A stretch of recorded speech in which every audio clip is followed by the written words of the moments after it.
up for grabs now! Magic ball from Bergkamp to Patrick Vieira! Oh, would you believe it? Oh, right, what a way to get it! Well, Fabulous solo goal by Thierry Henry. champions.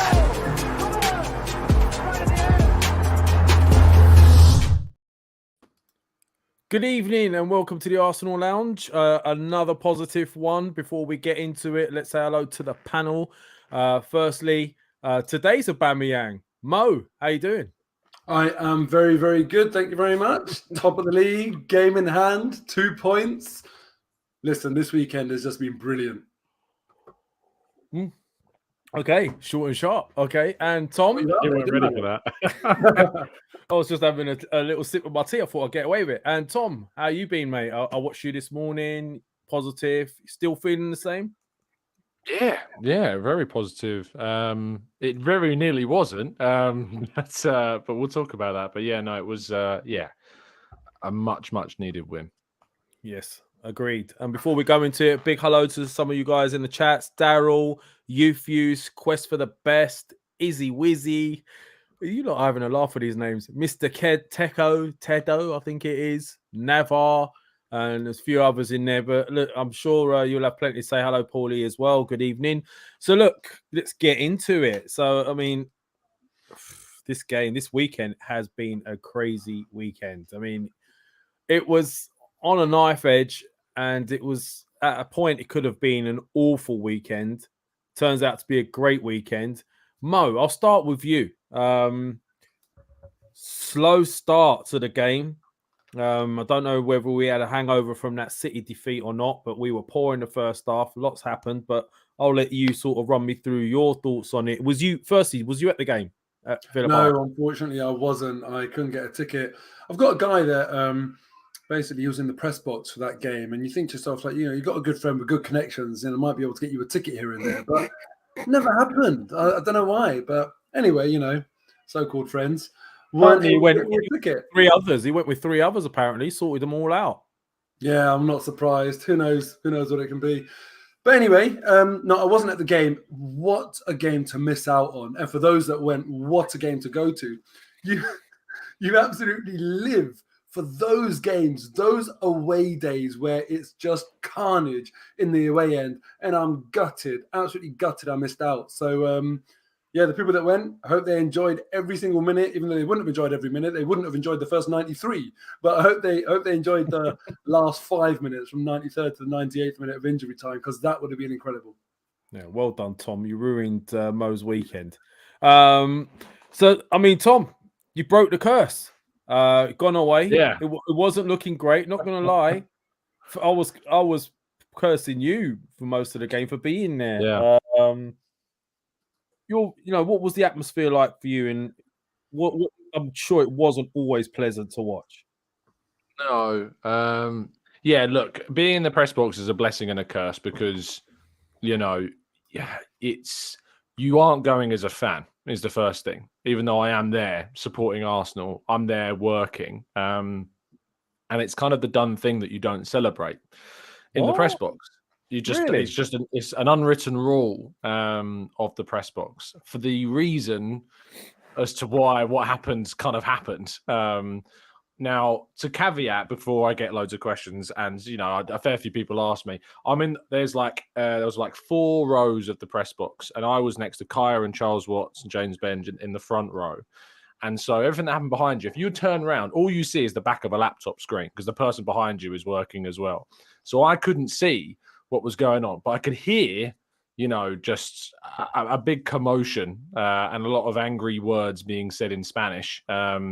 That's what I could hear. But yeah, look, when that goal went in from Emi Martinez, not Jorginho, even though we'll talk about Jorginho's contribution. Yeah, it's one of those where even though the done thing is to not celebrate, it was impossible not to. Like the emotion that had built up to that, we all lost it. Like we just lost it. And like Villa fans in front of us were turning around and looking, and it's just a case of like, I think you just have to accept it's just one of those things. It's that moment of madness, of chaos, of raw emotion coming out. And Yeah, it was an amazing end, but it was, as you say, a very stressful 90+ minutes of being a fan in there. Awful, yeah, it was awful. I mean, let's quickly go through the lineups before we go through. Go on, Mo. Go on. With the press box stuff that went on as well, it was a former Arsenal employee who was there at the time that Unai Emery was there. So he's a trusted Emery man. And now, obviously, there's an Arteta man as well. And I just wonder, clearly when managers go in, their associated staff, their teams go, there must be a bit of, needle. You might not feel like you were treated well. So I just wonder if that played into it. That here we have that. I mean, that would have been a real sweet victory for Emery and his backroom staff. So I'm not surprised that there might have been a bit more needle than usual. But passion. That's what we want in football, right? Yeah, well, at some points you do. So look, the starting lineups, by the way, Martinez was in goal. We all know that. You had Cash, Konsa, Mings, Moreno, Kamara, Douglas Luiz, McGinn, Coutinho, Buendia, and Watkins. On the bench, they had Traore, Chambers, Duran, Digne, I think Young, Bailey, Dedonka. And then Arsenal's lineup, Ramsdale, White, Saliba, Gabriel, Zinchenko, Jorginho in place for the injured Partey with xhaka, Odegaard, Saka. Trossard started in this game ahead of Martinelli, who would be saying might have been out of form a little bit, with Nketiah up top, with Tierney, Tomiyasu holding, Kivior, Smith-Rowe, Vieira and Nelson and Martinelli on the bench. And right, as I said before, started really, really slow. I don't know what was going on. Oh, look, someone's calling me. Look who's calling me. Should I answer it? Yeah, go on. If he's doing that, why is he ringing you now? Oh, he's hung up on me now. Muppet. Muppet. Absolute Muppet. Just I don't know wants what. to feature some He way, just wanted somehow. to know. He just wanted to know whether I would answer it or not. I reckon he was calling you up, say, cancel the podcast. Arsenal are doing too well. Top of the league. Cancel it. I don't know what's going on. He called me and then just hung up. But anyway, that's a shame. Thought we would get him live on air. But look, I mean, we started really slow. I don't know what was going on, but obviously Zinchenko lost the ball in a really bad place. Ball over the top. Saliba one-on-one with Watkins. Now, what is going on with our defence right now, guys? Because the stuff we weren't seeing earlier on in this season has started to sort of creep in. I mean, Saliba one-on-one is usually imperious, but I think he gave Watkins a little bit too much space. Should have attacked him when the ball was still sort of going. It wasn't towards goal. It was going away from goal. Had he attacked Watkins then, he wouldn't have given him the opportunity to run at him and beat him in the box. But that's a concern. But obviously, when a goal down, Saka then comes back with an amazing goal after a poor header from Mings. Let's be honest, it was terrible. I don't know what he was doing there. Then we went 2-1 down. That I don't know what happened in this goal, but White seemed to get caught in behind. I think he pulled himself out of position momentarily. It was a good ball in behind, good cross, and then dummy, and then obviously Coutinho with a great finish. Some have blamed Ramsdale for that finish. I'm making all these points now so you guys can help out with them. But some blame Ramsdale for it. I personally don't. I think he gave him the eyes and he just switched it into the bottom corner. Go in half time 2-1. Fearing the worst, then obviously we come out second half with some more sort of drive and passion, and Odegaard getting on the ball more. Some seriously poor misses. Odegaard's miss was ridiculous. I don't know what happened there. And Nketiah one-on-one failing again, which is a bit of a concern. But obviously we know how it ends up with 2-2 with a great goal with Zinchenko. I didn't know this, but this was his first ever Premier League goal. I didn't know that at all. I thought he might have scored for City, but he didn't. Then we just looked like we were at it. It was 2 in and throw in. Ramsdale with a great save just before. And then 93rd minute, I think it was, after all that time wasted from Martinez. That is one of the most poetic bits of karma I've ever seen in my life. Some media, just to show that they're against us, put it as a fortunate goal, shall we say. But it was a great strike from Jorginho. Let's be honest. It was a brilliant strike.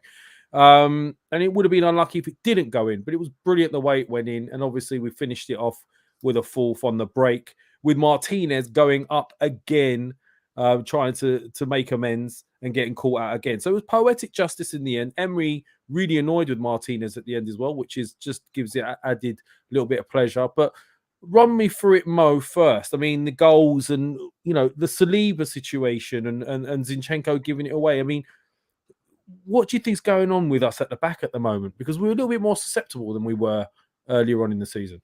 Yeah, absolutely. In my 5 at 5, I spoke about our defensive concerns, basically, because we've kept 2 clean sheets in 11, I think it is. We've conceded the first goal in the last 4 times in the last 5 Premier League games, which is bloody awful.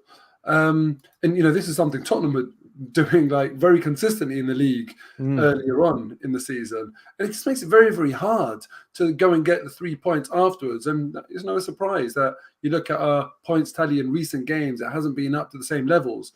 We started off very, very slowly. I do feel like we are struggling for a bit of confidence. There's no better sort of manner of victory to give the team a big, big boost. I think it's almost better than winning a game comfortably 3-0 and playing really well, because this one is just, you know, it'll feel great right now. It's when it goes to the wire, when you get that injury time winner, the feeling, the relief is very, very different to when you're set to win the game from like the 50th minute because you've done all the hard work. So actually, I think this is more impactful, even though it wasn't the best performance in the world. The first goal that Villa scored, I think, really summed up the lack of confidence on display. Zinchenko hasn't been doing things with the same amount of conviction and intensity that he usually does things in. And that's why we've seen him having the ball nicked away from him every now and then. And that's obviously what led to the goal. Jorginho in the middle of the park, not the most mobile player on the best of days, but I expect him as a deep line midfielder to come and disrupt that counter-attack. Doesn't matter when it is in the game, ball or man. And in fact, in the first 5 minutes, maybe you can just about get away with saying to the referee, look, it's my first one, I'm sorry. And you might get away with that. You certainly won't get away with that in the second half. And I feel like he should have been a lot more, been more of a barrier to that counter-attack and got involved. Instead, he almost like watched that ball be played. Yeah. Then the ball goes over to Watkins. Watkins tries to control that first time. If he controls that first time, it's a problem. Saliba gets a jail out a free card when Watkins misses that first touch. And as soon as that ball bounces and goes wide, Saliba should be on him. I described him when he was on form when he first came in the team and was playing brilliantly as imperious. And when I say that, it's because he was always breathing down your neck. Strikers were just like, oh my God, I can't catch a break. You saw the frustration of strikers. Kind of, he's quicker than me, he's more powerful, he wants it more, he's assertive. And we didn't see that with Saliba there. Saliba saw the ball bounce, saw it go out wide, and didn't change his positioning. He should have been on Watkins to make him turn and face away from goal. Watkins was never made to face away from goal, and he took up that opportunity then to bear down on goal. Now, those were the mistakes that we made in the run-up to that goal, and I think that is a lack of confidence as a result of the last few games. And then Watkins did brilliantly after that to do what he did, carry the ball in, little shift, drop the shoulder, and then bang, really good finish. But what I found interesting about the game was that when it was 0-0, first 5 minutes, didn't do very well with that. When actually our backs were against the wall and we almost like had to respond, I thought that brought the best out of Arsenal. And when you look back on the story of the game, there was a lot of really, really positive attacking play. Odegaard set up Nketiah, and Nketiah missed when he played a brilliant through ball, and Nketiah sort of didn't really do well enough against Martinez there. Shot on the spin and hit it over the bar. And then Nketiah returned the favour to Odegaard. They both messed it up for each other to get a goal and assist. But we did a lot of good work. I almost felt like we needed to be in that position of backs up against the wall so you just play your natural game and you're not overthinking the season and bad form, etc. So I think this game should be really beneficial for us to get some wind in our sails and some momentum and confidence back in the team. No, I agree. I mean, we were a totally different team second half. We mentioned Saliba. Second half, he was really bossing Watkins. I don't know what he was doing in the first half. Maybe he was sitting off him too much. He wasn't being aggressive. We do have to remember these are young players. Our squad is very young, and there's going to be dips in form, and obviously a lot of them haven't been in this position before, so maybe the pressure is playing a part. But I mean, Tom, you've heard what Mo's been saying, and Shaheen's been trying to come on as well. Let's see what happens. You've heard what Tom's been saying. You've heard what we've been saying about the defense as well. What's your take on what's happening? I mean, is it a case of Thomas Partey being out as causing issues? I mean, jorginho, other than that error that he made, I think he was brilliant. What do you think's happening, and why are we leaking these goals in all of a sudden? Yeah, look, it's tough to obviously put your finger on exactly what the reason is. I think obviously I kind of expected a slow start in this game, considering we played on Wednesday night, and then you've got, we barely had a training session before the Saturday early game. It's like the closest turnaround of fixture you can have. So I kind of expected a bit of a slow start, especially when you've only made 2 changes of starting 11. But I was disappointed with the errors, because obviously they have been reoccurring problems. I would say that in the second half, we defended a lot better, and things did improve as the game went on, in all aspects, to be honest, which obviously led to us scoring 3 goals in the second half. But there's a right to be concerned about the defence, and if it's leaking a bit, I think that we've hopefully started to change the aspects around the set pieces. Obviously, we didn't concede one in this one. We defended off the set piece in the game really well, and Aston Villa had a few corners to throw in, a couple of free kicks as well, and I think we did deal with those pretty well. And of course, we managed to score from ours to kind of turn the table in the other direction. So I do think that that's absolutely a positive that we should have. In terms of the individual performances, I thought White in the second half before being subbed was brilliant. One of the best 30 minutes of White's career, and I think he's had a great season. But in the 30 minutes before he was taken off, I thought he was fantastic. I thought that Saliba, other than kind of being turned inside out, eventually grew more into the game, of course. Absolutely. Was good in the box aerially. There was another time actually with Watkins on the left-hand side. It was almost a mirror image of that chance that he then showed him much closer to the goal line. And dealt with that really well. So he learned, and that's what you want to see from defenders, not repeating the mistakes that they've made.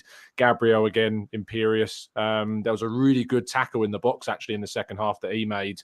I think it was on the right-hand side for Villa's perspective, on the left-hand side of our perspective. Really got a good foot in and defended well. And Zinchenko, in the first half, really poor. I spoke with Zinchenko after the game, and even though I asked him about his first goal, the first thing he said was, I'm not happy with the performance. He didn't really want to talk about the fact he'd scored. He just wanted to talk about the fact that he wasn't happy with his display, with the team's display, and that he knew that they could do better. He knew they wanted to do better, and they showed they can do better. And I don't know if you've read the quotes, but he turned around to me and said, we showed that we've got balls, which was kind of funny in the moment. We had a good laugh about that in the mix zone afterwards. But yeah, it's clear that they know, they take accountability, which Arsenal teams of the past haven't done. This team really do, and there's a real togetherness and kind of never say die attitude, I think, about them as well, which is great. I loved his reaction after scoring, given that's his first Arsenal goal. I wasn't sure whether it was his first Premier League goal or first Arsenal goal. But Premier League goal. His first Premier League. Yeah. It was just straight, come, let's go straight back. And I really did like that. And I agree, Saliba, because I gave him that criticism for the first goal. He was much better in the second half and actually showed everyone in that moment on the left-hand side what he should have done in the first half. So I thought he was brilliant. But, one thing that surprised me in the game was taking Douglas Luiz off, Emery taking Douglas Luiz off, because I was watching that game thinking he'd be in reckoning for man of the match up to the point that he went off.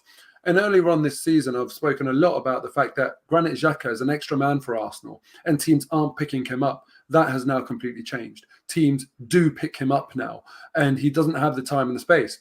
In this game, it was abundantly clear. Every single time Granit Xhaka over or underlapped and got to that left-hand side, Douglas Luiz was on him. He was constantly blocking his crosses, not giving him any space. So I was actually quite glad when he went off and surprised that change was made. No, yeah, that's a good point, Mo. I mean, I'm looking at what some people say in the chat. Like, for example, I think Perry is saying Saliba was poor and he can't win any aerial duels. And you guys have to understand that although Saliba is a quality centre-back with a huge ceiling as to where he could go, he's still learning his craft. And he did well in the French league, but the Premier League is a totally different league. It comes with totally different challenges, different types of forwards. I mean, look, the likes of your Tonys of this world who are physically really commanding, and then Ollie Watkins, people like that. He's going to learn, and even in this game, you saw in the second half, he learned from his mistakes in the first. So I think some people here do need to take a step back and realize these are all young players that are only going to improve. But well, go on, look, man. Against Ivan Toney, he was brutalized. Let's not even try and deny that. Aerially, he was brutalized. Yeah. He won 9% of aerial duels in that game, which is awful. Against Villa, it was 50%. So I was worried after the Brentford game that Man City are going to say, we're going to target him, Haaland on Saliba. And I worry that teams are going to say, actually, do you know what? Let's target Saliba, because I felt like in the Brentford game, he shrunk a little bit. He fell off in confidence. And I think me and Tom disagreed about this. I thought he fouled. I thought he was guilty for the foul on Toney that gave him the set piece that they scored their ridiculous goal from, because he just didn't have the confidence that he could win that aerial header. He did better against Villa. And I think what Tom said earlier is correct. He grew into the game and did really, really well. So I'm still on the fence a little bit. I actually don't know whether aerially there is a weakness there or not. I hadn't detected it at the start of his Arsenal career. It's crept in a little bit. But let's not forget that happened to Ben White as well. Against who? Brentford. So perhaps Brentford are just really, really good aerially. And that's, way above the norm of the Premier League. So yes, our defenders, many other defenders aren't going to look good against them, but actually they are fine. I hope that's the real story there. No. I mean, as I say, I can't see how he can't grow from this. He's going to have situations that he's not fully capable of handling quite yet, but I think he'll grow from it. You can't be the perfect all-round footballer. You're going to have weaknesses. Everyone has them. But with regards to the situation then with the midfield at the moment, I was going to ask this question. I think it's I've noticed that you mentioned Xhaka earlier, Mo. I've noticed the last couple of games he's really dropped off. He was poor in the Brentford game. He was poor in the City game. Sorry, gave the ball away a lot. He was poor in this game as well. Bearing in mind now the way Jorginho is playing, if Partey was to get fit, what do you see happening? Because personally, I'd be inclined to go Partey and Jorginho right now. Tom? Yeah, it's interesting, isn't it? Because Xhaka, obviously, up until especially the World Cup, was just so good. I think most people would put him probably in their top 3-4 players of the season so far. And since the World Cup, we had some good performances still. I thought he was good against West Ham. I thought he was good against Brighton. But then in January, it's kind of we started to see a little bit of a dip away from that. He is like Nketiah at the moment, being asked to play pretty much every minute of every game. You're starting to see him be taken off of Fabio Vieira in the last couple of fixtures, which I think we need to, because I think we need to give Fabio Vieira more opportunities. But there is something I'm just not sure what it is. I don't know if it is the lack of Partey not being there. I don't know if it's Zinchenko's form slightly dipped off as well, because those two had such a good relationship in the first half of the season. Martinelli as well has dipped off a bit. I think Xhaka worked really well with Gabriel Jesus. I think Xhaka was responsible for a couple of Jesus' goals through direct assist this season. I think Jesus actually set up Xhaka for some of his goals earlier in the season as well. So I think maybe the absence of a key figure like him is also having an impact. But you can't just start making excuses around the player's performance. He has to perform individually as well. I think that's dipped. When Partey returns, there's absolutely a shout to say if Jorginho is not putting a foot wrong, which at the moment he's not, he's been brilliant, that why should he be the one to take the fall? Is there an opportunity to move Partey slightly further ahead in the midfield to use both of them together? Partey, I think, gives you more mobility than what Xhaka does. I think he still gives you the progression. I don't think he necessarily gives you the kind of the passes into the wide areas on the left-hand side that we see from Xhaka.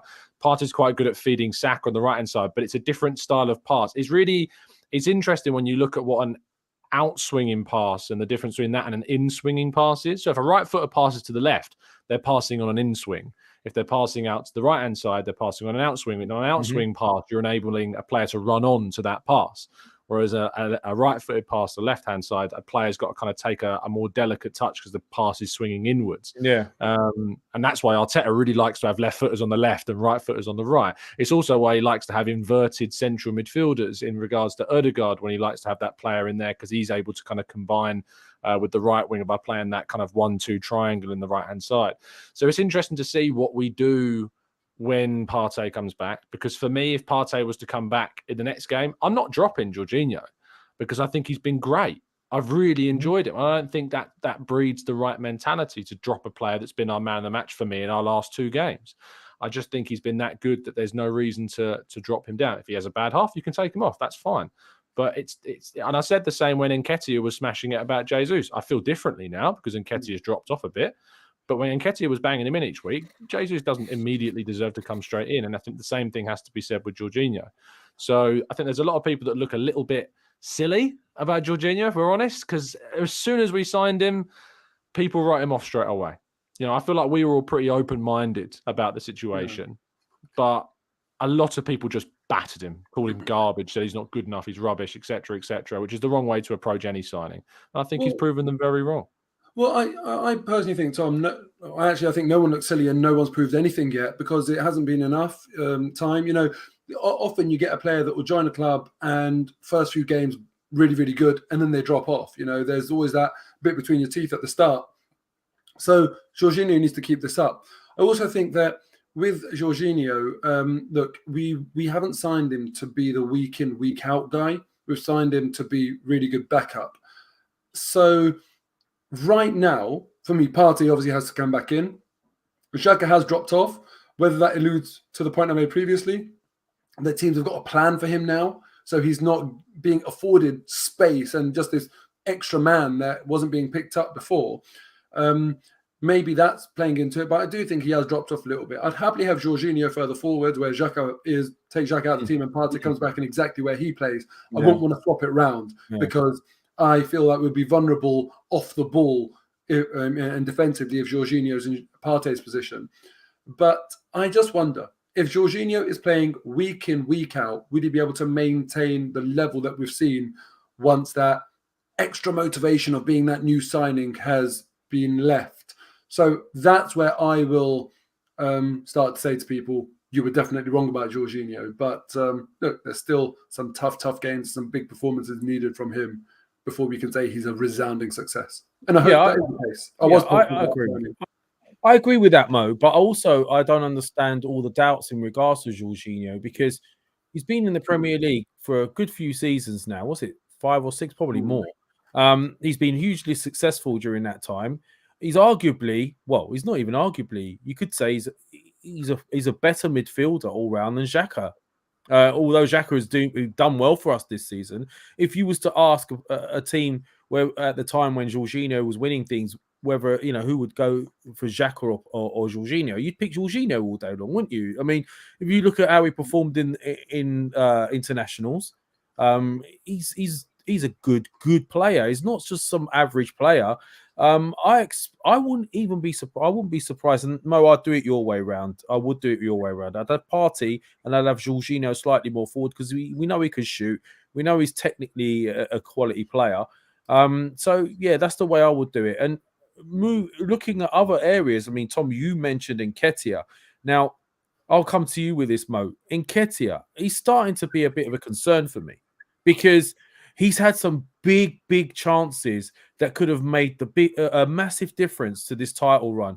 The goal, the opportunities he missed at City, where a quality forward puts those away. He had a couple of opportunities, especially this last game that we was put through. Who put him through? Was it Jorginho that put him through? No, it was Odegaard. Was it Odegaard? Who was brilliant second half, apart from the miss, by the way. And Jorginho, and Jorginho was great as well. But I mean, that is bread and butter for a striker. You've been played through one-on-one with the goalie. He hesitates, tries to put it to the right, goes wide, and then gives himself an impossible angle. So is the Nketiah that we were concerned of now coming back to haunt us? It's very weird, right? Because the Nketiah I saw in the youth team is almost like the complete opposite to what I'm seeing now. And I think he's been heavily coached. and you can see there's been loads of improvements in his game. But before, he was quite raw but very clinical in the youth teams, in England youth and everything like that, where he scored so many goals. And now his all-round game is actually a lot better, but his finishing is just nowhere near as clinical. And there were a few games, I feel like in terms of analysis, my strong point is analysing forward play primarily. And I'm looking at a few moments in the game where I expect more of a striker, I expect more bravery and more sort of attacking nous.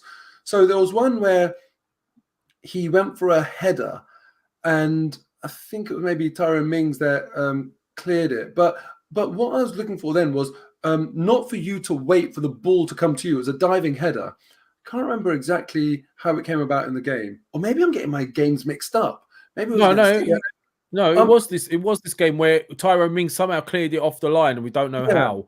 Yeah. It was, and basically what Nketiah did is he waited for the ball to come to him. So he's in the right place. He's gone for the dive there, but he's waiting for the ball to come to him. Now what I'm expecting is like step onto that pitch with the mentality of a UFC fighter.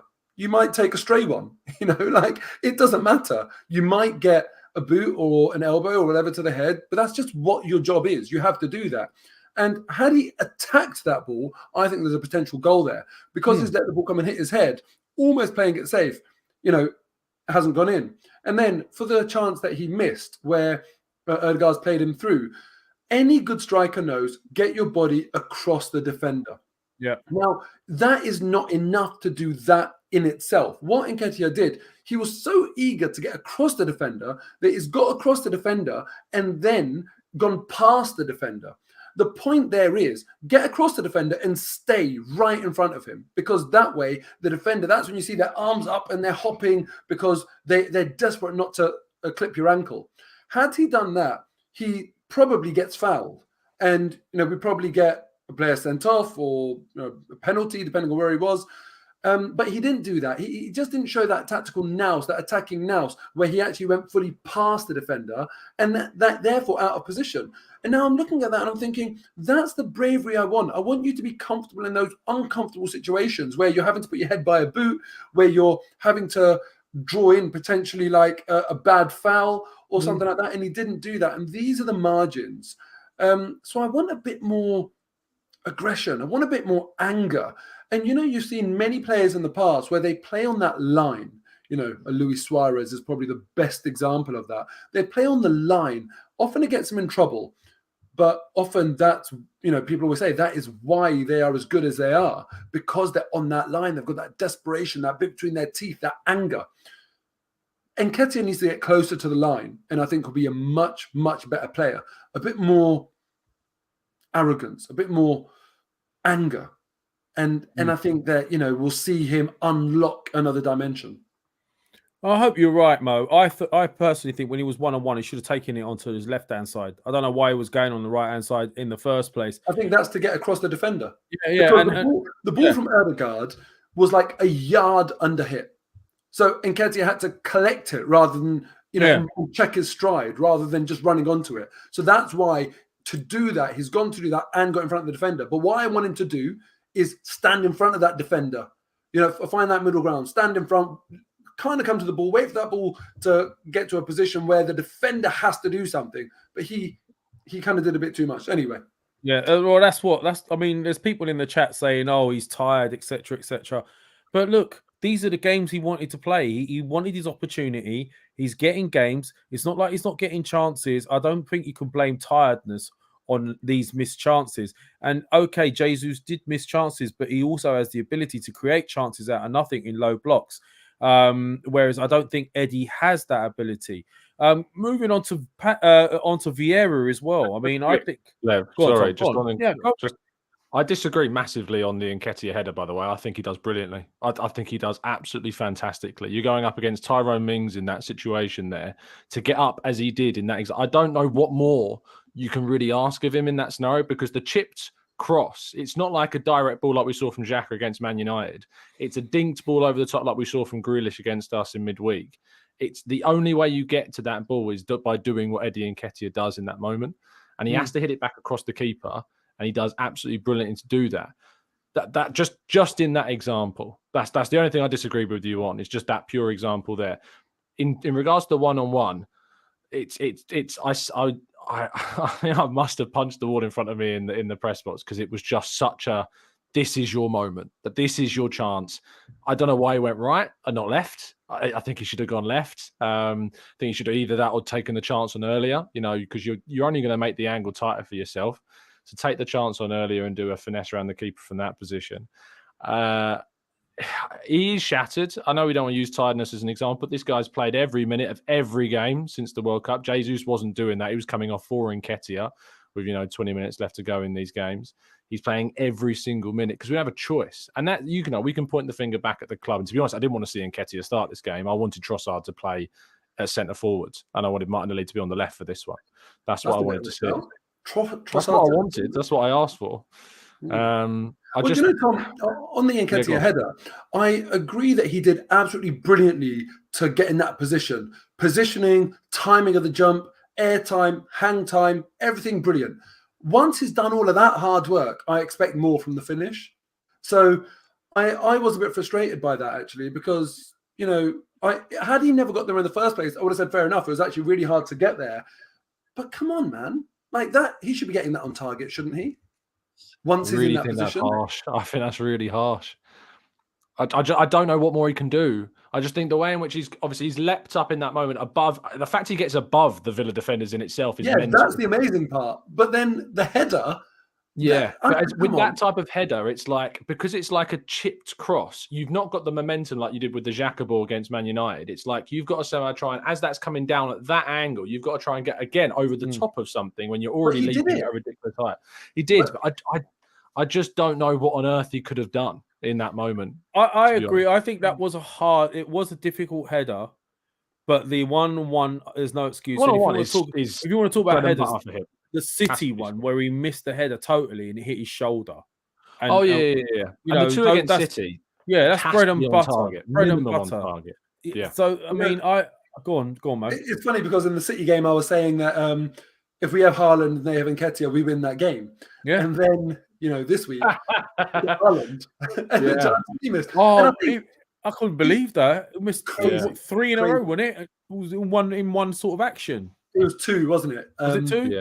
Yeah, and the thing is, so I think that just does go to show, even someone like Haaland, neither of Eddie Nketiah's chances against Villa were as presentable as the 2-in-1 chances that Haaland had.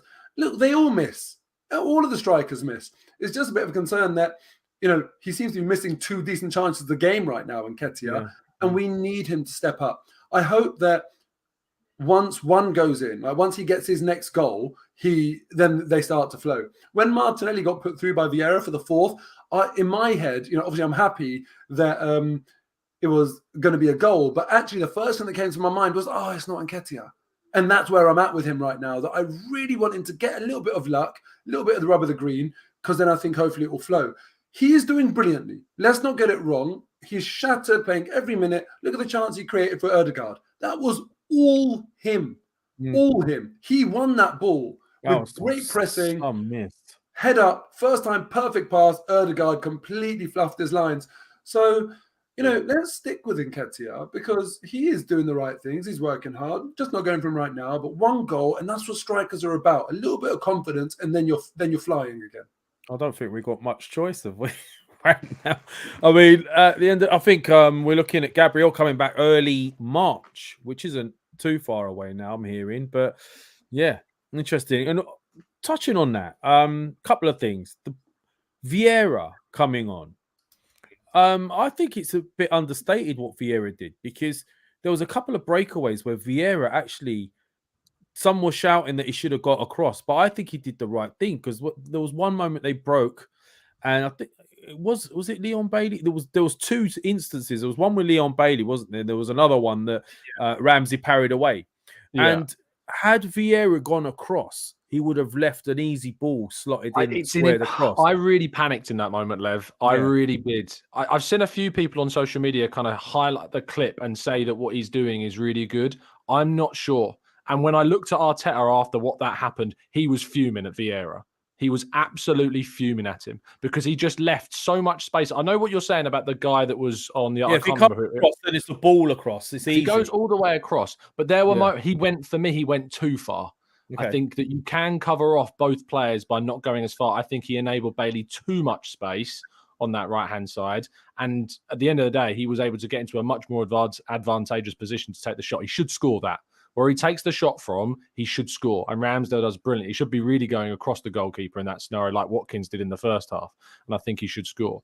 For me, Vieira, I think there's been too much protection of that defensive moment for me. I think he should do more. And Arteta certainly thought he should have done more as well. Tom, you think when Ramsdale put off that wonder save, you think Bailey should have scored from that? But you don't think Nketiah should have scored a really tight angle, that one. I would love to see the difference in the XG of those two. I want to know. I'm so desperate to know. So you think that Bailey's I'll try XG and find them for you. So is that what you're saying? The XG of both of those chances. Well, I personally think that if Bailey had scored from there, yes, I do agree he should have gone a cross goal, but if he scored from there, it would have been a great goal. I don't think it was as easy as. I think he struck it really well. I just think he should score. No, I think he did really well. I think Bailey did really well with that shot and is unlucky not to score. I think Ramsdale pulled off a bloody good save there. Oh, it's a great save. Yeah. Amazing. But, XG is an interesting one, right? Because at the point that the ball left Ben White's boot, the XG must have been very, very low. But at the point that Eddie Nketiah does all of that amazing work to get up and stay there above defenders and it lands on his head, at that point, I feel the XG would be fairly decent. So in a way, it looks bad for Eddie Nketiah because of all the good work that he's done, he gets a good XG opportunity and then fails to score, and people criticize him for not meeting his XG. But it's only the XG is only high in the first place because of all that great work that he's done. So sometimes you make a problem for yourself, if you get what I'm saying. Yeah, I can't find it at the moment. I'm seeing if anyone tweets it or anything like that. But. On another note, injuries-wise, then Saka was concerned that he was going to be injured, but he's okay. Partey is looking about another week away. We're looking at Gabriel early March, they reckon, and obviously Smith Rowe is back. I think they're being very careful with Smith Rowe right now, but that will hopefully give us a bit more depth. But then, obviously, we win the game, and then we're thinking, well, it's City against Forest. It's a no-brainer. They're going to win that game. And lo and behold, they go a goal up very early in the game. Did you guys watch the game at all? Were you watching it? I saw the end of it on the train back. That's where you was on the train, weren't you? I've seen the footage. Mo, did you watch it? I was watching it in parts, and it's funny, like I almost couldn't put myself through it. So that's why I didn't sit there and watch it properly. Because you thought Forest would win, didn't you? City would win, didn't you? Of course I did. Yeah. So in the second half, what I was doing, I was checking the score every sort of 10 minutes, or felt like 10 minutes was probably every minute.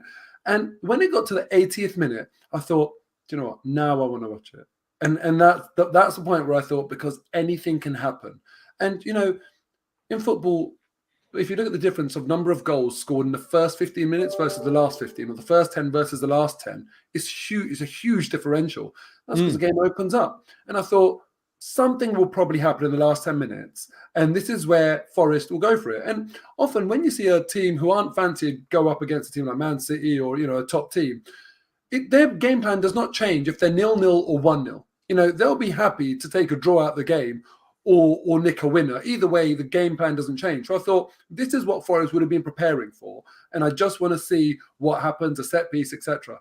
As soon as I turned it on, what a move as well. This wasn't any lucky rubbish goal. Forest, down that right-hand side, the way they carved City open was absolutely brilliant. And I was just in dreamland and then nervous as hell that City were going to go and get the winner. And I just thought, it'll be typical if they do. But, just incredible. Who could have guessed that was going to happen after City beating us at our place? Amazing. I mean, obviously, it kind of feels like as well, the 2 points we lost at Brentford, suddenly we got back in a way, because it's just crazy how it happened. But look, and then on looking at what's coming up as well now, the 5 games Arsenal have. We've got Leicester away, Everton at home, Bournemouth at home, Fulham away, and Palace at home. What I thought I'd do today is, in light of the fact that sometimes these games, you know what I'm thinking, don't you? I'm going to ask for predictions for these next 5 games. And we might as well get them done. And it would be interesting to see, because do you know what? It's not going to be easy for City either, because they've got the Champions League kicking off. Yeah. And then, and the FA Cup. They've got 3 days between Leipzig and then Bournemouth away.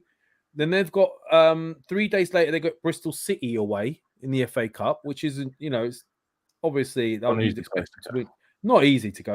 And then Newcastle at home and Palace away. So let's do it this way. So obviously I'll go first because Leicester were away and I'm still top. So Leicester away. It just depends on what Leicester turn up. But having seen them yesterday, and that Man United game was a strange one because Leicester could have been 2 or 3 up in that first half. I don't know what happened. They had a striker. They could have been 2 or 3 goals up. That's why I'm not entirely convinced with United. But I'm going to say we're going to win that game 2-0. So who's next? Is it you, Mo? Yep. I am going to go for 2-1 to Arsenal. 2-1, yeah? Tom? I'll go 3-1. 3-1. That would have been Shaheen. Gambling away, trying to catch up with us. Am I bottom now? Because I know that he would have got points from putting Man City to him. He got 1 point for it. So you're not bottom. He is now 3 points behind. Oh, okay. He's on 20. Wow. I'm on 20. You're on 23. I'm on 25. Lev somehow is on 30. What do you mean somehow? I was picking the right result. Yeah, and none of us did Villa. But I don't think any of us would have. No, we didn't. That's why I thought we'd do this today. So just to clarify, Tom, did you say 3-1? Yeah? Yeah. And Mo, you said what? 2-1, did you say? 2-1, yeah. You love a 2-1, don't you, Mo? Well, look, we're not keeping clean sheets. So. True that. Yeah. Oh, Leicester can't defend to save their lives either. Now you said that as well. All right, Everton at home. Everton at home. I'm at that game, by the way. That's going to be good. So Everton at home, Did a nice friend of yours help you out with getting a ticket there? Nah, it's just some guy I don't really like where he sorted me out. Yeah, you did, Mo. Thank you. It's only taken how long to get these tickets? Okay, so Everton at home, I'm saying 3-0. Mo. Well, whatever I say now, I'm going to change closer to the time because, if there's injuries and etc. You can't change it once you said it here, though. Of course you can. In the WhatsApp group, of course you can. This is hard. This is too much. I'm going to go 2-0 Arsenal. 2-0. I'll go 1-0. 1-0, Tom. 1-0, yeah? Oof. Yeah. All right. Dicey, isn't it? Bournemouth. Away, isn't it? Bournemouth? No, we're at home. Are we at home? Oh, great. Yeah. I'll say 2-0. Battered them away. 2-0.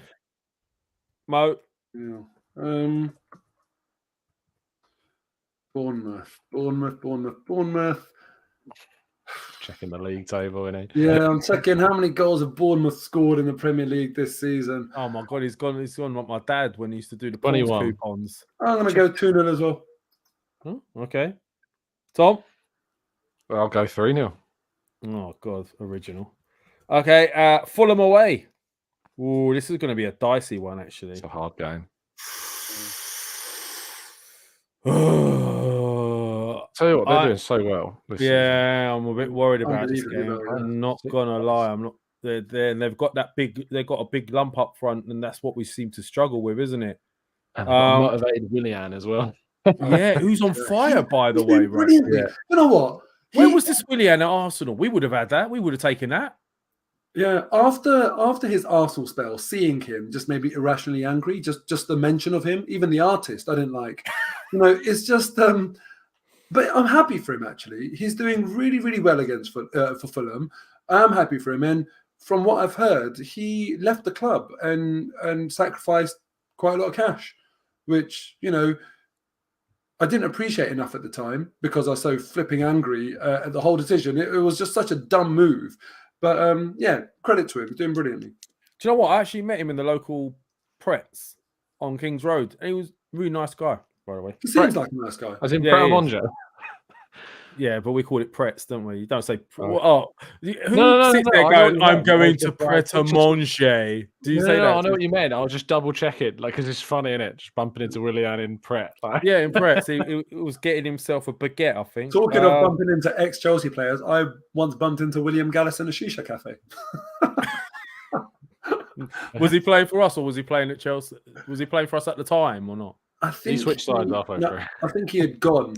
He had left Arsenal at that point, and I asked him one question, and that was Wenger or Mourinho, and you can probably guess someone like William Gallas. Depends if you hold him in high esteem. I certainly don't. That'll give you a clue as to what he's. Mourinho, What easy, did he probably. win? What did he win at Arsenal and what did he win at Chelsea? Two big different things. Okay, so go back to Fulham.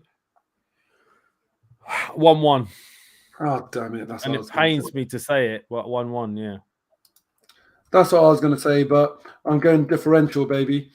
And you know the reality is, I asked this question on my match on my content after the Villa match, and I said next 5 games, how many points you think we'll get? And I think 13, right? And I'd take 13. And this was actually the game where I thought, you know, there's a chance of a draw, the highest chance of a draw. But I'm going to go 2-1 to Arsenal. You're going to go what? 2 Daleks is what I heard. You cut off there for a minute. You're going what? 2-1. 2-1? 1-0 to the Arsenal. 1-0 to the Arsenal, yeah? Okay, fair enough. And someone in here said it's silly that we're doing this, but the whole point is I wanted to sort of look at it and try to tally up the points and see how we're going to do. Tom? Yeah, the thing is, I agree with Mo that I said I've got us down for 13 points, but every game that comes up, I'm like, oh, yeah, we can win that. So I'm going to end up predicting like 15 points out of 15. Because you don't want to say we're going to lose or drop points. That's why. No, I know. I hate saying that. I'll go 1-1 as well. No, I'll go 2-2. Desmond, yeah? Yeah. Okay. All right. And then we've got Palace at home. I say I say 2-1 to us. Sorry, Tom, Mo. what was your answer to the Fulham one? 2-2. Right, 2-2. Okay. And then Palace at home.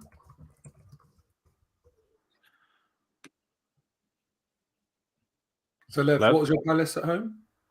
2-1. 2-1. I am going to go 2-0. Nice. I'm going to go 4-0. Ooh, it's going big. Okay, so looking at that, I think we've done them all, haven't we? Yeah, we have. Yeah. Yep, and we're saying 3, we're 6, winning all 9, 12. I've got, yeah. So why I say 4-0? It's because Jesus will hopefully be back by then. Sorry, Tom and Lev, you're both saying 13 out of 15. Yeah, 13 points. I'm saying winning all 5, 15 out of 15. And the reality is I agree with you guys, but because I don't know where that draw is going to come from, I don't want to get 2 games wrong. So averages, yeah. Yeah, if I predict all 5 I wins, think you're way too much about this. yeah.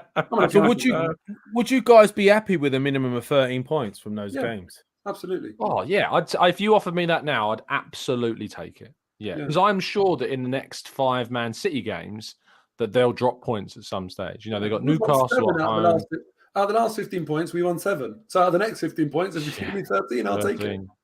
Yeah. You know, they've got Liverpool at home. They've got Newcastle at home. They got Palace away, Bournemouth away, which I don't know, Bournemouth, but Southampton away as well is no piece of cake either. And they got Brighton away on the 22nd of April, which is an that's a interesting tough game. Brighton away, and they do April, like though, play on a low block and a breakaway, which is something that Man City struggle with. So it's going to be interesting. Okay, so. But the other interesting thing about these games that you've selected, that takes us to the start of April. Yep. And, you know, that all of a sudden becomes serious now. Really serious. So what? How many games have been played in the league so far? It's 23 or 24. So that'll be 28 games played after these 5. That last 10 is everything. It's a different ball game at that point. So very important that we do very well in these games. Yeah, we need to pick points. Sorry, go on, Tom. I was going to say, if you take 13 from the next 15 points, you're guaranteeing yourself I think, being at least 3 points, guaranteed 3 points in front before April, or as April starts. And that's assuming City win all of their 4 games. So, yeah, interesting. It is interesting. All right. Well, look, I mean, let's see what happens with that, because if we can get 13 out of 15 points, I think we'll be in a very, very strong position. Okay, so look, moving forwards then. What should we do? What should we look at? I want to discuss the actual situation at the moment with regards to some of this media lot, right? So we've got TalkSport. Hello. Huh? You people like you, Tom. People like no, but on a serious note, again, we've seen another example of people complaining about how Martinelli's celebrated before he scored, saying it's disrespectful. We've seen another incident where Arteta has done the famous, and that's not funny to us. By the way. Funny to us. It's funny to the Arsenal fans, but it's not funny to anybody else. Another thing came up, I think, in regards to his comments with the 2 points that were dropped. That was disrespectful as well. What is going on here? Because throw in the equation as well, it seems like they're still almost praying for this Man City run that they keep talking about. Oh, they've got the ability to win all 15 games or go on an unbeaten run, etc. So, twofold question here. What the hell's going on with the media? And is it right that they're actually expecting this from City? Because are City the same team that they're thinking they are? Because this is a City team that, okay, they've beaten us. I think we'll give them a better game at their ground with all our players back. But they are dropping points like no other season. Mo, what's your take on this? They're not the same City. You know, as an Arsenal fan, I try and be objective. It'd be much better if I could be like, no, they're as great as they've always been. But honestly, Liverpool fans must be looking at this thinking, for God's sake, like we had to bust a gut just to stay in contention with them. And then you've got Arsenal, who like now it's our time to have a little challenge against them. City are dropping points. They are not the same team. And actually, I think it's really helpful that there's this massive burden of expectation that they just rock up and just get 3 points nice and easy every week. It puts a lot of pressure on them. They don't have any room for error in any quarter. Not the league table, not with Arsenal in terms of the form that we seem to be churning out, not in the media, not by their own high standards. It's hard for them, actually. And with Arsenal, it's almost like everyone's expecting us to bottle it and to drop points, or however you want to phrase it. And we kind of have that beneficial stance of being like, right, let's prove them wrong. It's almost a bit more freeing.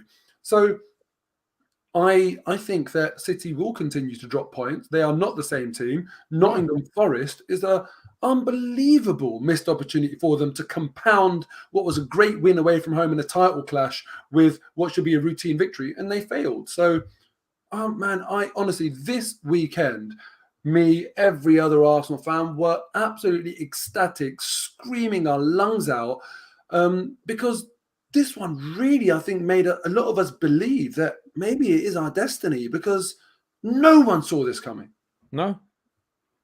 Well, Tom, what's your take on it? And also, we'll have to go on to some of these decisions on VAR and stuff as well this weekend, which again highlighting how ridiculous some things are. But this whole thing with the media, and obviously because you're more qualified than us to tell us what goes on in the minds of these journalists. But what's your take on it? Why are they being this way with us? Is it like someone said in here that hate is the highest form of acknowledgement? That's from Rancid Pumpkin. I mean, yeah, it's part of it. We also have probably the most reactionary fan base on the planet. What are you talking about? You know, we lap this stuff up. You see a clip from TalkSport go out of somebody, you know, saying something critical. It's got how many quote tweets, how many replies, you know, because we react, we bite. We are, you know, we are a fisherman's dream as a fan base, you know. We really do love to latch onto it. That's why I try to tell people, like, you know, I don't know why people care so much about certain things. Why do we care? And I say that as a complete hypocrite, you know, because I do care about stuff I shouldn't care about. But, you know, sometimes you need to have a conversation with yourself and look at things and go, I shouldn't care. I shouldn't care about Richard Keys saying what he says. I shouldn't care that Gary Neville's changed his tune on Arsenal because they're now winning games. I shouldn't care that it's just so many things I shouldn't be bothered about. But you do, because obviously you associate yourself as a family as it's, people putting Arsenal on their chest and you putting Arsenal on your chest. You feel yourself wanting to help other Arsenal fans by trying to calm them down and trying to say you shouldn't care about this, and then you get into arguments because they're making points saying this is why they do care and it's ridiculous. And whenever I go and write a piece about Arsenal, I always try and make sure it's as objective as it can possibly be, because I don't want it to come across as I'm just doing it for the sake of it. Behind every single thing I write or piece of video I put out, I want there to be a reason for why I've done that. In the same way that I go into a press conference, if I ever have to speak to Arteta, I don't want to just ask a boring question like, when's so-and-so going to be back? Or, what's the latest team news? Because we know what answer you're going to get from him. We're linked with this guy. What do you think? And because you know what answer you're going to get. It's got to be, I wish we could think harder, and just maybe be a bit more educated around why we get so wound up and why then they choose certain accounts to put things out that is going to wind us up even more. One of the things I dislike the most, and it's certainly something I tell people who I'm friends with in this space, like yourselves and others I work with, is I want to be told as soon as someone thinks I've done something because I thought it was going to get a reaction and that was the main motivation behind it. Because I feel like as soon as you cross that divide, then your reputation just starts to erode itself. And I just think I'm glad you said that. Yeah, I just think that it's one of the scariest things is I think people have surrendered their genuine opinion on things just because a different opinion is going to get them more notoriety for being different or edgy or over the top. I was actually going to ask that question, if you'd ever experienced it. I mean, obviously it's difficult for you to say, but if you've ever experienced it through colleagues or others who write in, I'm assuming there'll be others. I've observed it when I've seen clips. Have you seen people just write stuff just to try and get a rile from people? Oh no, I've not seen that. What I'm saying is that I have seen or heard or watched clips of things where what I'm looking at, my perception of that is I don't think that's how you really feel. Yeah. That's what I feel about when I read or hear something. There's just so much out there at the moment, and there's such a desire for engagement that I watch a video and I think I'm not sure you'd be there if you said how you really felt, because your genuine opinion's probably a bit too sensible. Yeah. That's how I feel. Is there a better example of this than AFTV? You've seen the popularity of some people versus others, the numbers on some videos versus others, how some people have gone on to other things. And you think to yourself, I've always thought to myself, what do I want to do? Do I want to chase the numbers, or do I want to just, be fair to the team that I claim to love? And I always just take the view that, look, I don't think it's actually true. Unfortunately, the world doesn't work like this, but I've always hoped that cream rises and people see, a genuine, honest, objective fan that cares about his team and wants to be a supporter. The clue is in the word support, rather than the fan, and the clue is in the word fanatic. I don't want to be fanatical about Arsenal. I want to be fair and supportive. But yeah, I think, unfortunately, that's just how the world works. That's why you have Adrian Durham and TalkSport doing a daily Arsenal. He's literally dedicated a segment of his show because you put the feelers out there, you try certain things, and when they work, you think, oh yeah, this is great, I'll carry on doing it. And, unfortunately, like Tom said, fisherman's dream, Arsenal fans lap it up and give people exactly what they're looking for. So tomorrow, I think I could significantly increase the views on my channel if I were to start coming out with a controversial opinion about, I don't know, Granit Xhaka, just so people get in the comments and say, what are you saying about Granit Xhaka now when he has a good game? That's the game here that people play. And yeah, it's tiresome. Fair enough. Very quickly, Perry Nagbal, thank you for your support. Guys, we need to stay backed owners if we are to compete long-term with PSG, Man City, Newcastle, Man United. All right, let's get this season out of the way first. Do you agree with that? I don't know. State-backed owners. I feel like you agree? Do you know what I find interesting, right? Whether it's state-backed or a billionaire that's willing to lose loads of money, I do agree that that is needed to keep on the same footing as those clubs. Look at what the motivations are behind the European Super League. Look at why La Liga, Serie A, these clubs, they like, I think there's a real ill feeling towards the Premier League. You know, remember years ago we used to have that conversation where people would talk about who's the best player outside the big four or outside the big six, and there wouldn't be that many. Now the Premier League has got an abundance of brilliant players, you know, really good players in so many teams, and the average Premier League club is like richer than some of the top clubs in other European leagues. Yeah, you know, so unfortunately, that statement there, that you need this sort of like state-backed ownership or a billionaire who's willing to lose money to stay on the same footing. I think that's how a lot of clubs feel abroad, like in Europe, because it's just the Premier League has just gone on to a different level. And within the Premier League, those teams like Newcastle, Man City, etc., yeah, they're going to long term, you know, obviously Arsenal are the exception to that rule this season, for example, and Chelsea are the exception the other way, even in spite of spending money. There'll always be exceptions to the rule, but long term, I think, yeah, money equals success. We've seen that in football. there you go. Tom, very quickly before we go, because a lot of people have been asking, I wanted to quickly run through some of these decisions that we witnessed over the weekend. Naming a few of them, Sabitza's like ridiculous challenge on the Leicester defender. That was awful. Is it Faye? Something like that? Yeah, it just reminds me of Soyuncu or David Luiz. I just can't. They all look the same, don't they? It's like, that challenge there. Also, the Rashford one that looked blatantly offside to me, and they just drew this really fast line and it disappeared again. I don't know.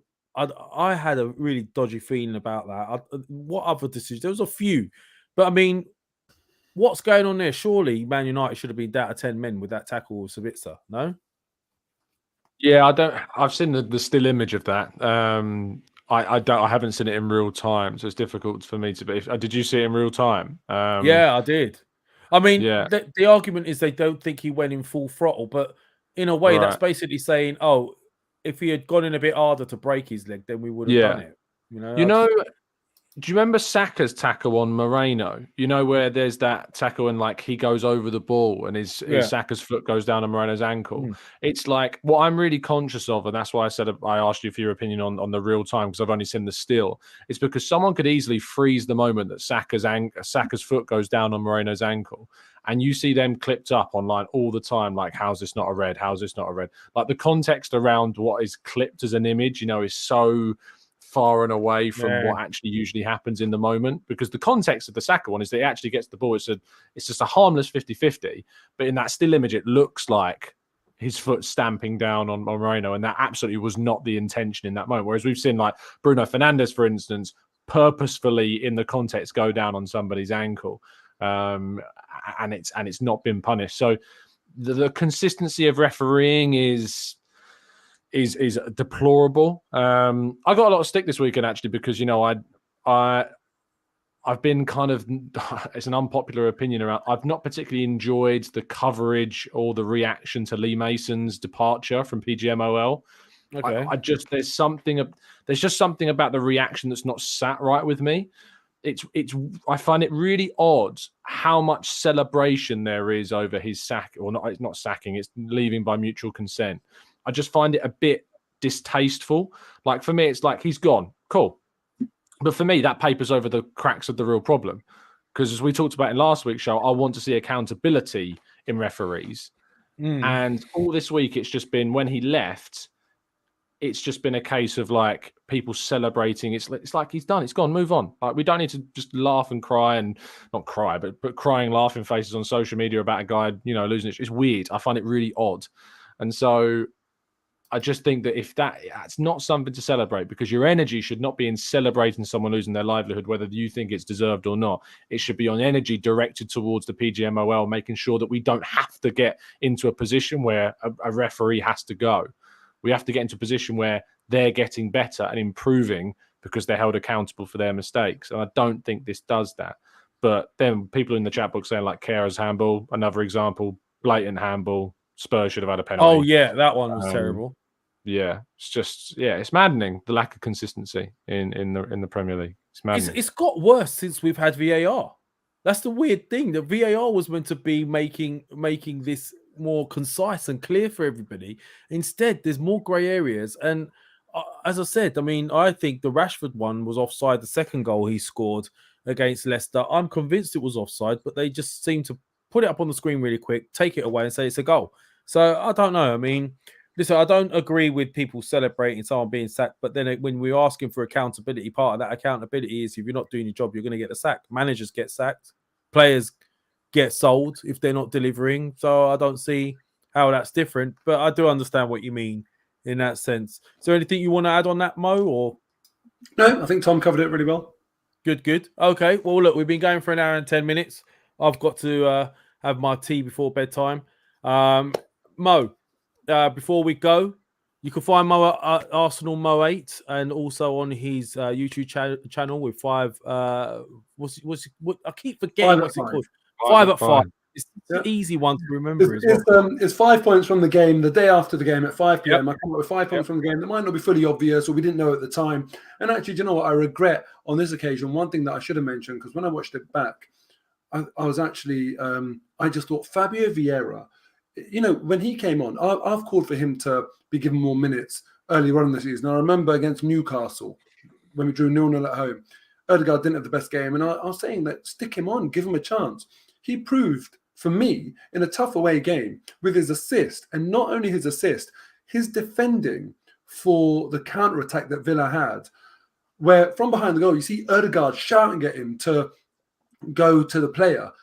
If you watch that back and really get a high-level view of the pitch, you see Saliba running back, you see the square option that Villa had on the counter-attack, and how well Fabio Vieira does to not be stupid and brainless right at the start of that and try and press the ball and then let an easy through ball in behind him.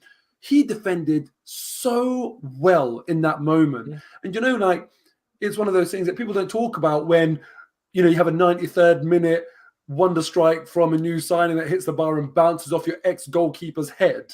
You know, people don't talk about the boring things like Fabio Vieira did, but actually, do you know what? In that moment, he did unbelievably well. That and the Ramsdale save were underappreciated at the time, and I wish I kind of gave him more credit. So that's what I'm doing now.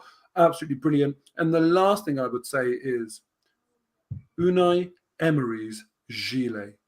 Have you seen a bigger fashion faux pas than that? Awful. Yeah, I saw it in the flesh and it was terrible. It was so bad. What was his gilet like? What was wrong with it? Was brown. Was brown, mate. So brown. Tim Stillman compared it to Mr. Burns' vest, where he has like the gorilla vest on. Have you seen the episode of The Simpsons where he has the gorilla vest? Yeah. It's brown and it's like exactly the same as that. It was awful. So it was the color of what it looked like, basically. It was, yeah. Okay, fair enough. All right, thanks for that, Mo. And Tom, anything else you'd like to say? Obviously, you can catch Tom on his channel, the Gooner Talk TV. Get him in the mornings at 8 o'clock every morning when you're having your shower, all sudded up. You can listen to his dulcet tones. Anything else you'd like to add? I was this morning. You know I was. I messaged you. I was actually in the shower after my workout listening to your news. There you go, mate. Fair enough, mate. I appreciate it. Yeah. I'll try a video call you next time. Yeah, that'd be great.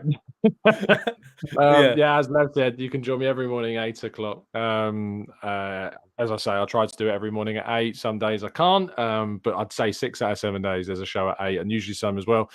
In the evenings, we did one yesterday evening with Mike, who was live from inside his own pool in his backyard, which is just worth watching to see what it looks like. He's got Saka's inflatable unicorn behind him floating about.